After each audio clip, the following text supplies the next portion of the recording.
The train hissed quietly as it rolled through the forests of upstate New York, heading toward a nearly forgotten town named Halebrook.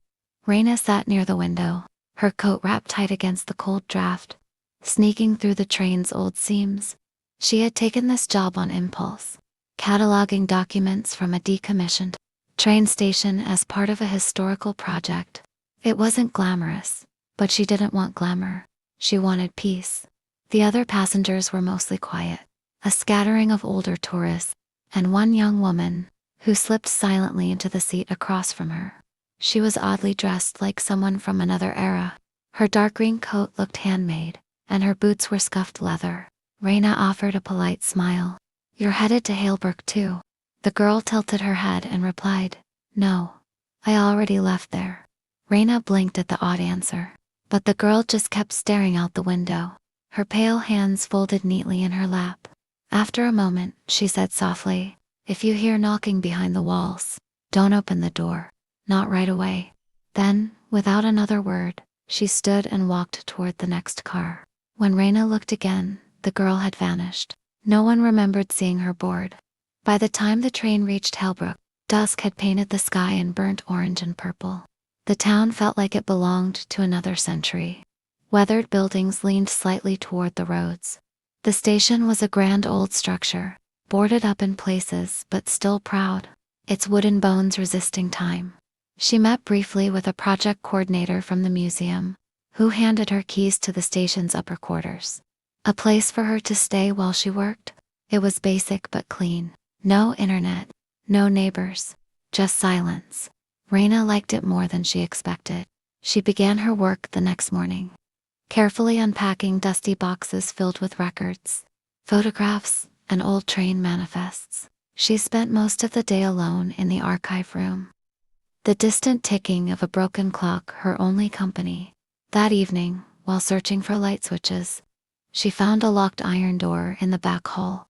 It was marked with a circle and a single line through it. The door gave her chills, though she couldn't say why. She shook off the feeling and returned to her work. But the image of the girl from the train and her cryptic warning stayed with her. What did she mean by "don't open the door right away"? The next afternoon, a man knocked at the station's side entrance. "Hey," he said, offering a gentle smile. "I'm James. The museum said you might need help lifting some of the heavier crates." He looked like someone who'd grown up in the woods, tall, rugged, kind eyes beneath a knit beanie. They worked side by side for hours, sharing few words but comfortable silence. James told her he was from the area, a history major who'd never quite left town. Raina found his presence calming, grounded. That night, she made tea for them both, and they sat on the station steps, watching the stars emerge. As days passed, their connection deepened. James told her stories about the station, legends of hidden rooms and wartime secrets. He seemed fascinated by her dedication, and she admired his patience. There was a quiet gravity to him, the kind that made her feel less alone. One night, a storm rolled in. The power flickered and died. Raina lit candles and continued her sorting while James repaired a window shutter. When the rain grew louder, he joined her in the archive room, and they talked until midnight. Wrapped in candlelight and warmth, they shared stories about their lives, hers full of broken chapters, his filled with stillness.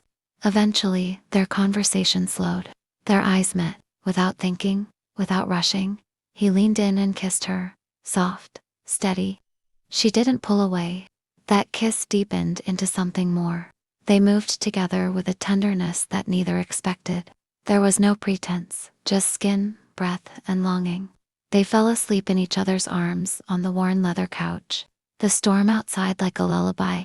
The next morning, Raina woke up before him and watched the sunlight creep across the wooden floor. Her heart was full and strangely quiet. She didn't regret anything. It felt like something long overdue, like meeting someone her soul had always known. Work continued, and so did their closeness. They cooked together in the tiny station kitchen, took walks through the frostbitten woods. One day, James took her to the nearby river and showed her the place where he used to skip stones as a boy. They kissed under the trees, but Raina started feeling off. She woke with nausea. Her appetite changed. A growing heaviness settled inside her. She knew what it meant, even before the test confirmed it. Two pink lines stared back at her from the small bathroom in the station.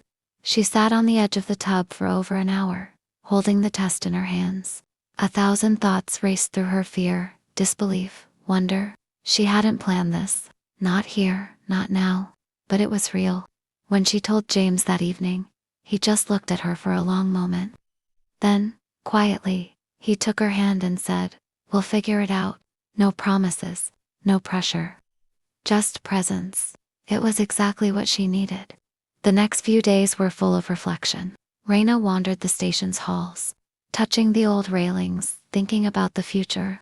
She kept feeling drawn back to the iron door. One night, she found it slightly ajar. She entered cautiously.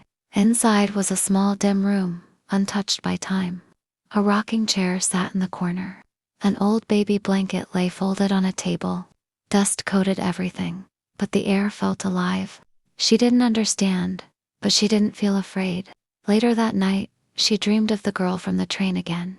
"You opened it," Lila said. "That's good. Now it remembers you." When Raina asked what that meant, the girl only smiled and said, "You belong here now."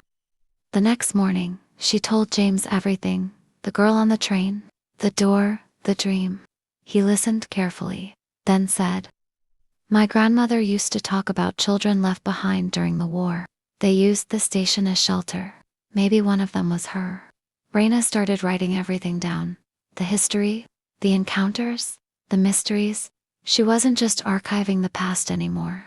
She was part of it now. The station, the baby, the town, all pieces of a story being written in real time. Weeks turned into months. Her belly grew. The museum asked her to stay on longer. She accepted. James moved in upstairs. They turned the dusty corner room into a nursery. The air felt warmer. The silence now felt like home. In early spring, she gave birth to a baby girl. They named her Leela on the day they brought her home. A fresh breeze moved through the station. For a moment, Raina thought she saw the girl from the train at the far end of the platform, smiling faintly before fading away. The museum visitors returned as the station reopened with its new exhibition. Raina's journals became part of the archive. But most visitors didn't know the real magic. The hidden room. The girl on the train. The story of a life found in the middle of nowhere. James built her a writing desk in the baby's room. Each morning she wrote by the window while Leela slept beside her. Sometimes, the baby would stare at the rocking chair like she saw something moving. Raina never questioned it. The town embraced her slowly. People remembered her story. Some even brought her letters and objects from their attics to add to the station's new collection. She wasn't an outsider anymore. She was part of the history. Years passed, but Raina never left. Not because she couldn't, but because she didn't need to. Halebrook, the station, the whispers. The love she found, they had changed her. She had come looking for quiet. She found life. And sometimes, in the quietest hour of night, she would hear footsteps on the old platform. Light, careful, and then gone. Raina would hold her daughter close, kiss her forehead, and whisper, "Some stories never end. They just wait for someone to listen."